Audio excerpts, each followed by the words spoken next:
Hey everybody, welcome to Movie Time. I'm Sean. It looks like Ant-Man has found its director. Peyton Reed, the director of Yes Man and The Breakup, will be directing Ant-Man. Adam McKay will be handling any rewrites that are necessary though. So this leads me to think a lot of things. One, the movie is going in a comedy direction. You have some good actors in there with Michael Douglas. You have some very good comedic actors in there with Paul Rudd. You have like this element of both with this director being put in there. He knows how to handle the comedy side. Adam McKay doing any rewrites, he does know how to do comedies, and so he'll know how to flesh out a tone and put in nice snappy jokes, quick lines, things of that nature. So I guess that's the direction that this movie's going in. They are putting all their money down on this direction with this movie, considering that it's about a guy that shrinks down to the size of an ant. I mean, that's gonna be pretty hard to put that super serious spin on it. I think that in his own film, if they do it like the crime caper kind of thing like they were talking about, and then put a lot of comedic elements into it, I think that'll work. And then you can actually kind of put him into the more serious movies like Avengers, like when there's more of a serious tone, when it's like maybe worldwide danger. So I think this is a good way to start off Ant-Man character, but the movie still has its release date, and I have my fingers crossed that this one will turn out pretty good. This last week it was also announced that the list of actors that are being auditioned or thought of for the lead role in the Doctor Strange movie, Doctor Stephen Strange, is down to Benedict Cumberbatch and Tom Hardy. Now, Benedict Cumberbatch, he's widely viewed as a great actor. Tom Hardy's widely viewed as a great actor as well. Part of me though doesn't like Benedict Cumberbatch in what he does. Like, he has a really elongated face, and it's just weird when I watch him act. I've seen him in a few things, and I just haven't been a fan of him. I feel like he's too plastic, and I don't know if that makes sense or not. I'm not a big fan of him. I want to see him. I want to see him in a role that can kind of kill those thoughts for me, because people say he's a great actor and it's hard for me to see it. Tom Hardy, I've seen multiple movies of his where I've actually been like, wow, he does a great job, his performance is good, he can bring in the everyman as well as still be the dude on the film that everybody looks up to, like, wow, that's the dude right there. In Warrior, he was amazing, he was terrifying and amazing. His acting was great. So if it was up to these two, I think Cumberbatch might be able to be more of that, fit that body type, that model. Tom Hardy's only 5'8", 5'9", I think it was. So he has a stocky look to him, like shorter, stocky look to him. He would have to slim up, I think. Out of the two, I like Tom Hardy more, but I think Cumberbatch would probably be a better Doctor Strange just because of what he's done. He's done Doctor Who, he's done the Star Trek, was Khan. As much as I don't want to say that, I think it would be Cumberbatch would be the first choice. In another bit of Marvel news, the whole plot and storyline to Avengers Age of Ultron has been leaked. So if you want to, you can go out there right now on the internet, look it up, and read everything that's going to be going on in the new movie. I myself am not going to do that. I am not going to post a link to that. But good luck out there to you guys who want to know. I wish that this wouldn't happen, A lot of us want to know what movies are about. But at the same time, now we're like just consumed by internet and let me know now. I want it now. I want it now. And I think that that's detrimental to us as a whole. Sometimes you just gotta wait, Sometimes you just gotta understand that you can't have it now. This isn't Burger King. You can't have it your way. I wish this didn't happen. It is out there now, so if you guys want to go read that, go ahead. Go by all means. Go check that out.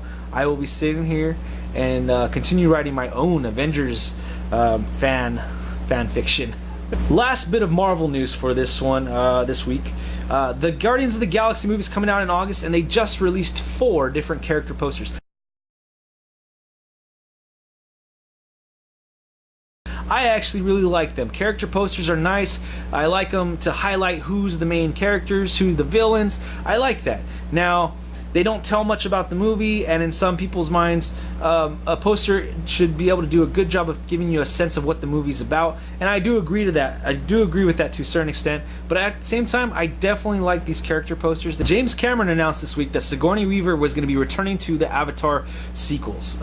This is interesting. She died in the first Avatar, so spoiler alert, it's been a while, you should know that already. But he said to the people like myself who were like, what, she died? No, he stated also as well with that announcement that she's going to be playing a completely different character. So we'll see what happens with this one. This is interesting. Sigourney Weaver, good actress, has a a good rapport with James Cameron all the way going back to the 80s. So I mean, if you have an actor or you have a director that you work really well with and good things happen, why not go back with them, you know? I'm sure that there's some way that they could give her a character and nobody will be able to know that it's her. Also returning to a really good franchise is Jeremy Renner. He's going to be returning to Mission Impossible 5 to play his character. It was rumored that he was going to take over the lead role from Tom Cruise because Tom Cruise was, you know, not into it, I guess, anymore, and he was going to take over that lead role. But I guess after the success of number 4, Ghost Protocol, I guess because Tom Cruise is back, so I guess that's not going to be the case anymore. I'm actually fine with this. I thought he did really well in his role as a supporting character, and I think that if you keep that really good actor to support Tom Cruise and what Tom Cruise is doing, and still give, you know, Jeremy Renner his moments as well, I think that's great for this movie. I think it's great for this franchise. And his relationship with Simon Pegg and all the other actors in this movie, it's already really well embedded. So I'm looking forward to seeing what comes out of Mission Impossible 5. Also released this week, it was a picture from Hugh Jackman. It was him in makeup after makeup has been done for his role as Blackbeard in the upcoming Pan film.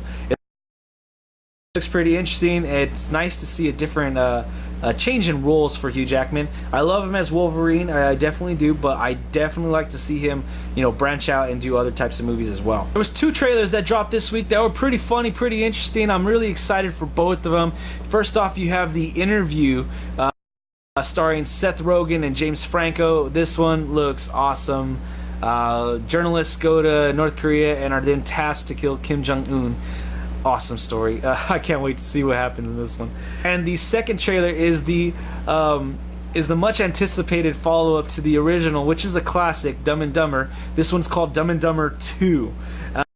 Now this trailer, it looks like Dumb and Dumber.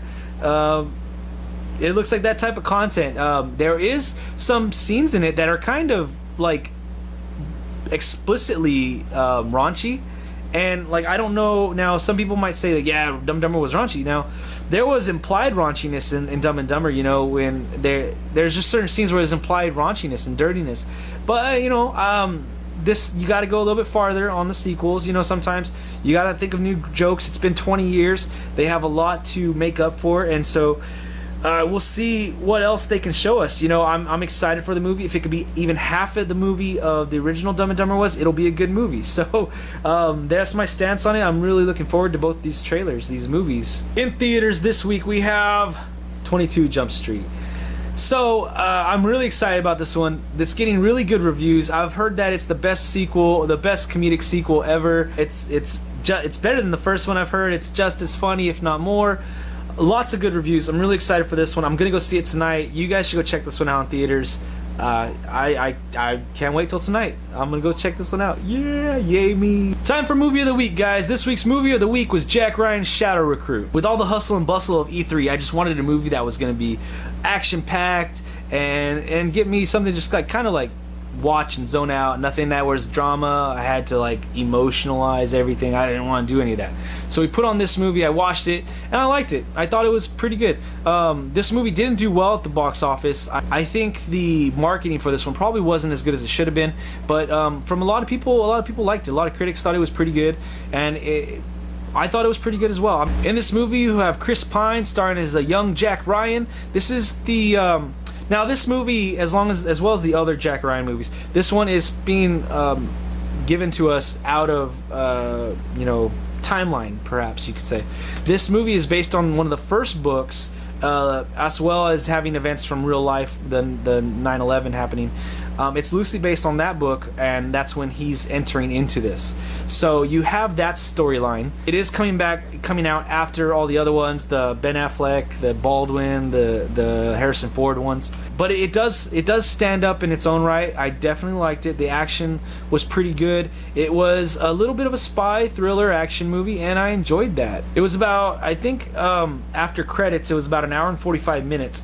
It didn't seem like an hour and 45 minutes at all. It went by pretty fast. So to me, that tells me there wasn't a lot of fat on the script. There wasn't a lot of fat on the movie. They got to the point in this movie, and I definitely thought this when I was watching it, that they got to the point. They didn't keep me guessing for when is this stuff going to happen. It kind of just happened. And I definitely like it when movies can do that, and they can do it very smoothly. This movie did that very smoothly, and I enjoyed it. It shows a definite progression of Chris Pine's character, Jack Ryan, from being this wet behind the ears analyst to being this operative who's now been activated, and he's operational now. And as Kevin Costner would say.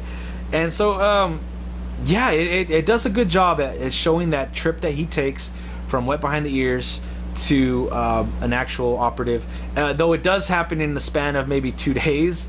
So that is a really big change to happen in 2 days. But when this movie's happening, you're not even really thinking about it. You're just like, he kind of like, he's like, he killed his own first person. He's like freaking out, and he calms himself, and he, things happen throughout the movie, and he just kind of grows into what he needs to grow into. So I definitely liked that. The spy aspect wasn't too dramatic and too out there. It wasn't any James Bond type stuff. It was like a simplified, covert plan that had to be done that was a spy-like plan, and it kept those spy-like tropes, but not to the extent where it turns into a complete spy movie. It was a good movie overall. I liked the story. I liked the plot. I liked the setting. They had some beautiful views of New York City and Moscow. It looked beautiful. And so overall, all the aspects of this film, you got the spy aspects, action aspects, acting, you got the actors, you have beautiful settings, a decent storyline that doesn't have a lot of loose ends on it. And you got a good movie, something you should definitely go out and rent. It is in Redbox right now, so I definitely would recommend you guys go and pick that up and have a good time with it. Alright guys, that's it for Movie Time this week. Remember to click the like, share, subscribe buttons down below. Leave your comments, questions, inquiries in the comment section. Suggestions for Movie Time, Movie of the Week would be appreciated as well. Let's have a great conversation this week. We'll see you next time.